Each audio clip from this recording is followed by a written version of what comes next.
Hey everybody, thanks so much for tuning back into the channel. Today I want to talk to you about the jighead minnow.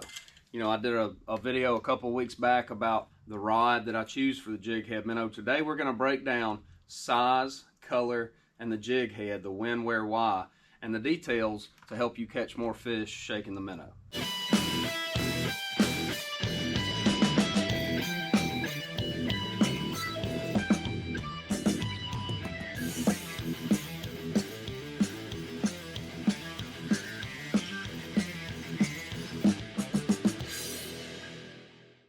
All right, let's talk about styles real quick. You know, I have gone down this really deep rabbit hole of throwing baits that are really hard to get. You know, the Sakamata shad, the Crush City jerk, the Raid Japan fish roller. A lot of those baits that are super hard to find, ridiculously expensive, and last for basically one fish. Some of them are TPE style and will last for a lot of fish. But I'll tell you, you know, I'm not making this a commercial about this particular minnow by any means, but me personally, since I've joined Jinko, I've actually been throwing it longer than that, but since I've joined Jinko and really seen the power out of the Dawn that Jinko makes, I have just about quit trying to find those secret internet sites where you can find Sakamata shads in Japan and pay $20 a bag and all these others. I'm not going to say that there's never a time that I throw a different bait, but this one right here really seems to fit the bill. So I'm going to talk about this bait a lot in the video. If there's a bait that you prefer, a bait style, but you need a little bit of guidance or at least just hear from another point of view on size, color, when and where you throw it, then stay tuned. I hope you can pick something up from this. So this right here is the Dawn Senior. Let's talk about size first. This is a 6-inch bait, the Senior is. We've also got a 5-inch called the Dawn, and then we've got the Dawn Junior that is a 3-inch. Let's talk about those different sizes. Let's talk about what I'll call a mag minnow, 6 inches, 7 inches, 8 inches. And then we'll talk about that middle of the road, kind of 4.5 to 5-inch, that there are a lot of different brands on the market. And then you've got the little one, the 3 to 4 inch. Maybe even a 2.5 inch. So for me on the Tennessee River, I generally prefer the Dawn Senior, the 6-inch bait, and the reason for that is they live off a big gizzard shad. Now, with that being said, that does not mean that that's the only size that I'll ever catch them on. I've caught them plenty on the 5-inch. I've even had to go down to the Dawn Junior or a really small minnow to get them to bite. Now let's talk about when. So I'm going to say definitely in the winter, I like the big bait. There are periods in the fall where, especially when you see fish that are keying in on a lot of that young of the year bait that really likes to float high in the water column. On forward sonar, they almost look like fry. They're not as dense as big threadfin shad. When they're really crashing on those and they're trying to eat 100 of them a day, the Dawn Junior or a small bait is what you want to try to key in on. I've seen that in the fall. So through the winter, I like the Dawn Senior. Leading up pre-spawn, when those fish are starting to stage, I'm always going to try the Dawn Senior first. I'm going to start with it, a 6-inch bait, and then I may bump down to the 5 if I'm having a lot of fish come up. There's going to be a point in time right before they spawn where they just go from wanting to eat a big bait to being real fickle. And I think the biggest fish in the lake, they want the biggest bait they can get right before they go up to bed. And I think that's Mother Nature telling them they're going to need a big meal because they're about to go a few days of being stressed out and probably not eating. But it seems like there is a little bite window where they may taper off of this bigger bait and go down to the 5. I don't go down to a micro minnow like a 3 or 4 inch during that time, but sometimes the 5 will outfish. In my area, Pickwick Lake, Tennessee River, in the heart of the South, we're talking like the first half of April, maybe on into the 2nd, 3rd of April is when you may see that occur. Now, post-spawn, big baits, big. I'm definitely going to throw the Dawn Senior because those fish are trying to recover. They've lost weight from the spawn. You see those fish that are long and lean and they're just stressed out. But once they've recouped and they're on that post-spawn feed up, big bait for sure. Leading on into the summer, I like to find fish that are using gizzard shad because that's the biggest fish in the lake. The Don Senior is definitely my choice. And then if I've got pressured fish or I need to just show them something different, if I've caught several off a place, then I'll bump down to a smaller 5-inch minnow. I'll tell you of an example that kind of just will help you understand. You just got to be open-minded and sometimes let the fish tell you. I was at Sam Rayburn 2 years ago, and giant Texas bass, we all know, you know, they catch 12, 13, 14-pound fish out of there. 40-pound stringers have come out of there. Big fish. You would think, I'm going to put the biggest minnow on that I can even fling. And what I found is I had so many fish come up, even big ones, come up and just deny that forage size. And I've dropped down to a 5-inch minnow, and it was 100% a noticeable difference. Now, this was pre-spawn. There was a lot of fish just kind of roaming out in guts before they really pushed in. So that was a time that I really expected to catch them on a bigger bait, and the 5-inch prevailed. So you know, really outside of the Tennessee River or somewhere that's just chock full of gizzard shad, a good starting point is going to be the Don or a 5-inch bait like that just gives you a good middle ground.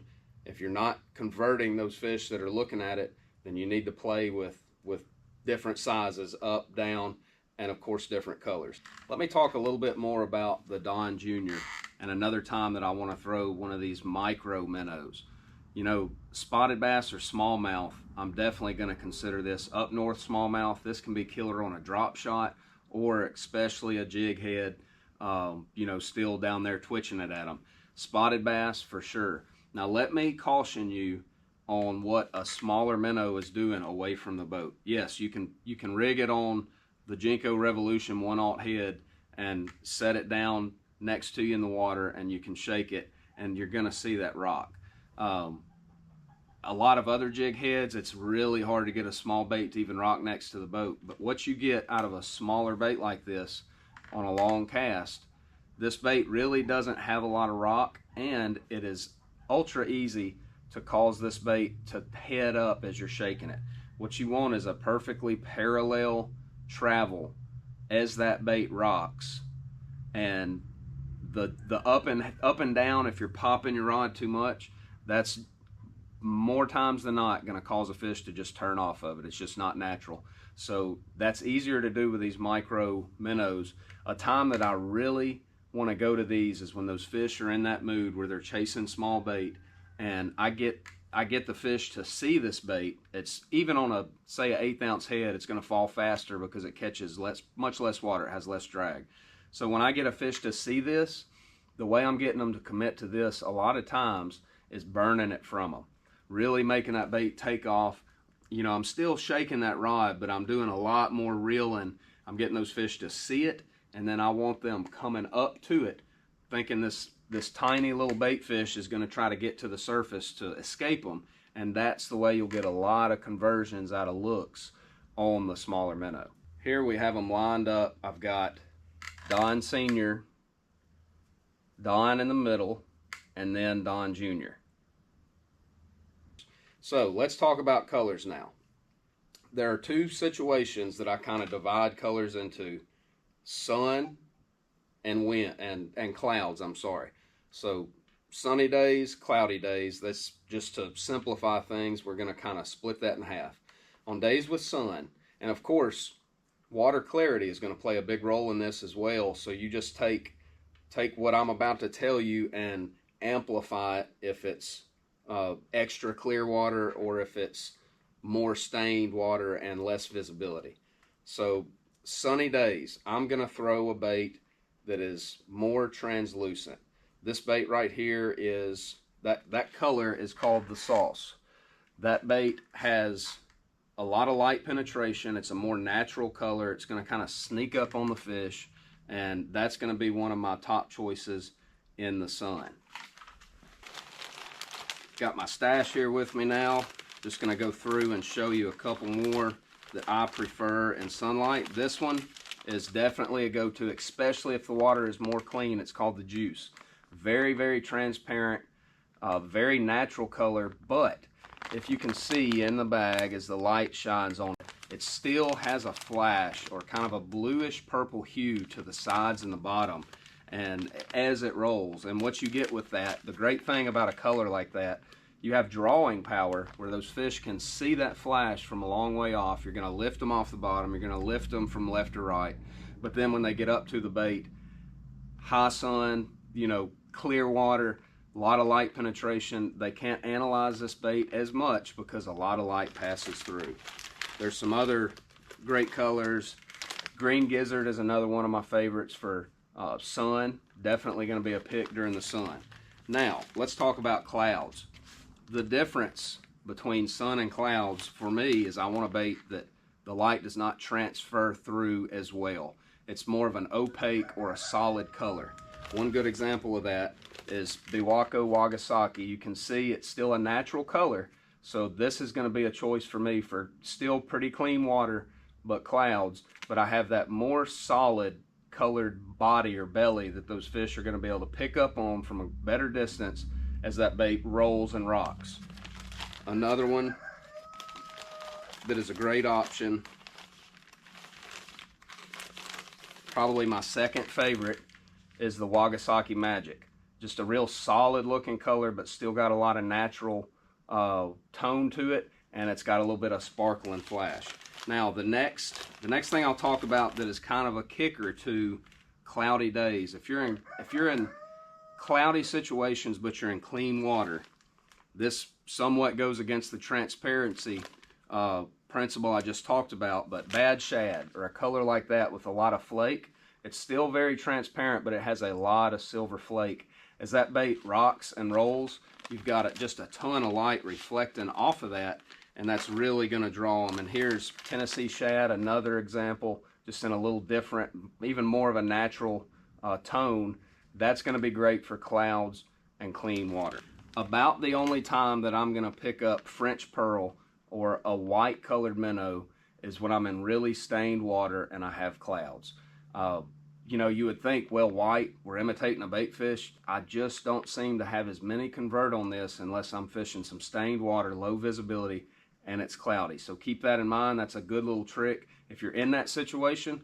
If you're not, stick with more of those natural kind of bait fish tones that, in my opinion, sneak up on the fish a little bit better. They don't see it from, if their maximum visibility is 15 feet, then I want them to pick up on that bait at 10 or 12 feet instead of 15. It just seems like when you sneak up on those fish, you have a bait that blends into the environment. It's just a lot more natural, and you get a lot more conversions. All right, we've gone over size and color. Now I want to go over the jig head. Probably the most important thing to making this bait do what it is supposed to do, and that's rock side to side as it maintains on an even plane. Now this is the Jinko Revolution head. I've got this one. I actually caught some fish on this bait yesterday, so it's a little chewed up, but what this jig head does, as you can see it with the minnow on it, if I line it right up at you, you see a turn in the hook. Now that's very important. That's not an accident. What that turn in the hook does, it does two things. One, it creates a weight, a counterweight, to where this bait is no longer stable. If you think about the fin on the top of an airplane, it helps stabilize it. Well, if that hook is perfectly straight, you're literally working against the bait's, what you want to achieve out of the bait, and that's that rolling action. When you have a counter stabilization added into the hook, then you've already got the natural want for this bait to roll this way, because we've got the weight balanced to this side, and then all you have to do with shaking that rod, and with the right rod and the right technique, it's much easier to make this bait rock. You've also got a perpendicular line tie. That's a big player there.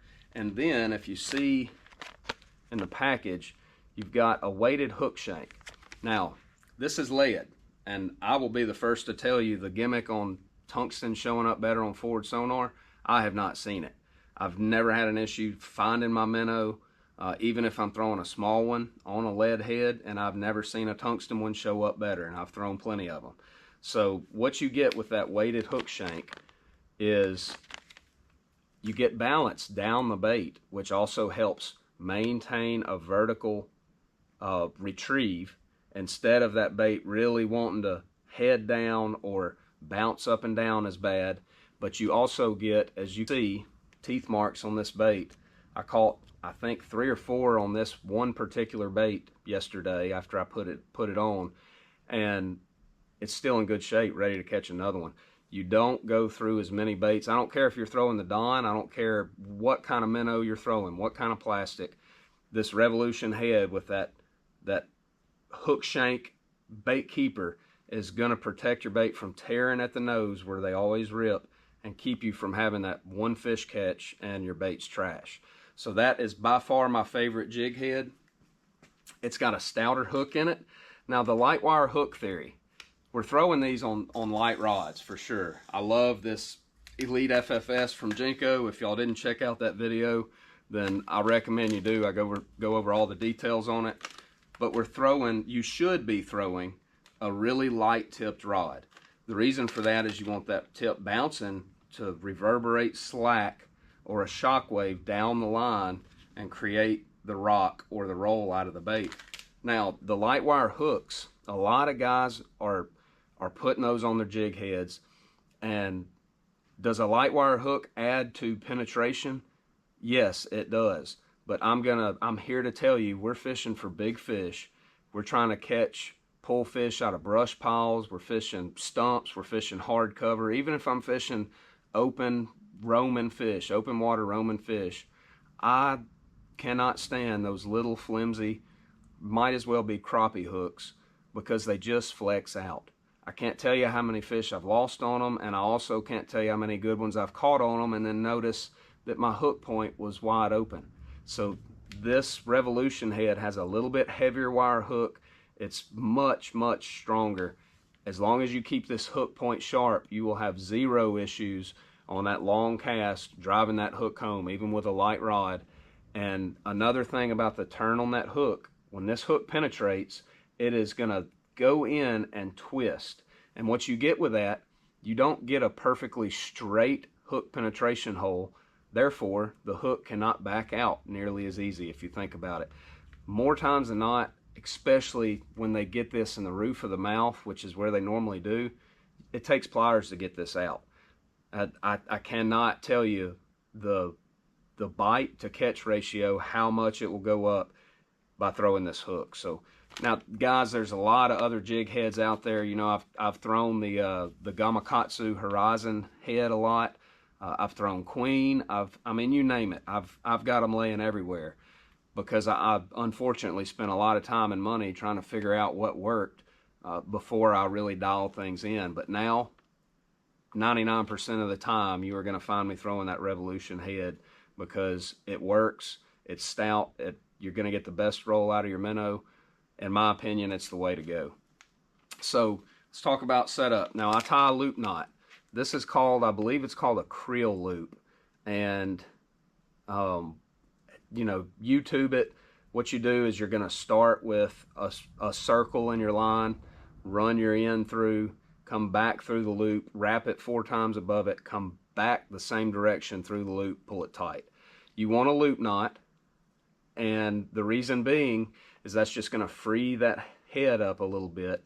Now, some guys that are not comfortable with a loop knot or feel that it has an advantage, I've seen some guys put a split ring on there, tie a straight Palomar direct to it.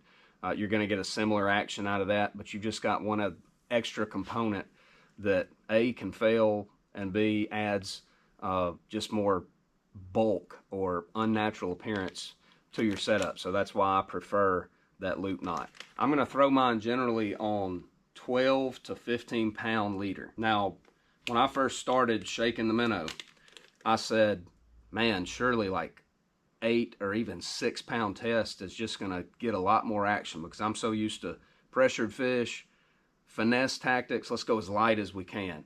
Well, what I have found after talking to some people and trying it out myself, getting the recommendation on it, I've actually gone heavier and found that what that's going to do is it is going to help stabilize the roll and get it to where it's not as just irrational. And what you get when you're rocking it too hard is it's easy for it to just get out of rhythm. What you want is that rhythm, like a struggling bait fish that's just trying to get by, instead of that real crazy shake, because it's easier to what we call bobble it or get it out of cadence and make that fish turn off when he's right up there thinking about committing to it. So heavier line, 12 to 15 pound test. I'm going to throw it on a 10 or 15 pound braid. You know, the lighter braid will throw farther, but I have just found, and I've tried a lot of them, I've settled on a couple of different versions of Sunline, but what I have found is when you go especially below 10, like 8 or something real, really small, you just open up a lot of tendency for wind knots and that blow up cast when you go to throw it, because you're getting some twist out of these as you're retrieving them back in as you're casting them. So 10 is probably my norm. If I'm throwing, like if I'm throwing this on a 1/4 ounce head, then I'm gonna probably try to get by on 15, just because it just seems to perform better over time. Another thing, head size. So this is an 1/8 ounce head. This is the middle of the road where I'm generally gonna start. The 1/8 ounce, if I'm fishing anything 20 foot or less and it's not crazy windy, I just feel like this is the ticket for getting bites. And you might say, man, that's really light. Yes, it is, but what you get out of that lighter head is the right action. You want this bait to almost hover or float and almost have the appearance that it's not even being retrieved, it's just gliding. And it's almost like crappie fishing. If you've ever casted to them with forward sonar, you want that bait to just glide and have an ultra natural appearance and not the appearance that it's being pulled. You just can't achieve that out of heavier heads. If it's really windy, or if I'm fishing 25, 30, and beyond, then I'm going to a 1/4 ounce head. I'm basically never going above that unless I'm fishing for really dumb northern smallmouth that the only trick to catching them is getting them to see the bait and they're moving a lot and they're 40, 50 foot deep. Then I'll go up to a 3/8 or a half, but the 1/4 is where I'm stopping. Wind, depth, anytime I'm shaking a minnow at especially largemouth, that 1/4 ounce. If I'm fishing ultra shallow, or I've got and I have fish that are just really being fickle, they don't like the splash, they're running running from the splash when your bait lands 20 feet past them, ultra clear water, something like that, I'm going to go down to the 3/32, just a tick below the 1/8 ounce, and get even more of that hover, a little bit lighter land on my cast, and try to see if those fish will convert to that 3/32 a little better. If I'm fishing less than 5 feet, which you say, well, how in the world do you do that? Guys, forward sonar is just as good in less than 5 as it is in 50. And that 3/32 is a great trick up there if I'm shaking that minnow 3, 4, 5 foot around maybe spawning fish or fish that are on shallow cover. All right, guys, I know I threw a lot at you on the minnow shaking, but hopefully if you're a guy that's caught a lot of fish shaking the minnow, hopefully you just picked up another point of view and something that'll help you. If you're a guy that's wanting to just get started, my goal with this video is to have you, and because there's so much, that's just all the racket in the industry now is the jig head minnow. And guys, you can go broke spending money on stuff that is just looks great in the package and does not look great in the water. So this is something that, take it from me, it's a good starting point. I have proven that it catches fish. I've seen it in action. And I've also got a lot of experience and wasted a lot of money on the other stuff. So if you just want a good starting ground, get you those Revolution heads, get you the Don Senior, rig it up on some 12-pound fluorocarbon leader to a 10-pound braid. I'd highly suggest you throw it on that Elite FFS 7.6 medium light from Jinko. And don't forget, if you go pick some of this stuff up at jinkofishing.com, guys, 25% off if you use my discount code JW25. That is a tremendous discount. You can literally get this rod that a lot of y'all in my last video have already commented that you took the deal and you're loving the rod. But guys, you can literally get this rod for like $150 with that discount. And this rod, I promise you, is comparable to $400 to $600 rods on the market. But anything else on there, the CD25s, the CD squares, a lot of their great fish catching plugs, the tin cannon topwater, man, that's an awesome plug if you hadn't thrown it. So y'all just go check that stuff out. Keep in mind you can save 25% with my discount code JW25. So guys, I really hope this helps. Please drop me a comment if there's something else that you would have added, something that you have had an experience with. Guys, I need to learn too. Please drop a comment. If you just like the video, let me know. I appreciate y'all so much, and we'll see you right around the corner.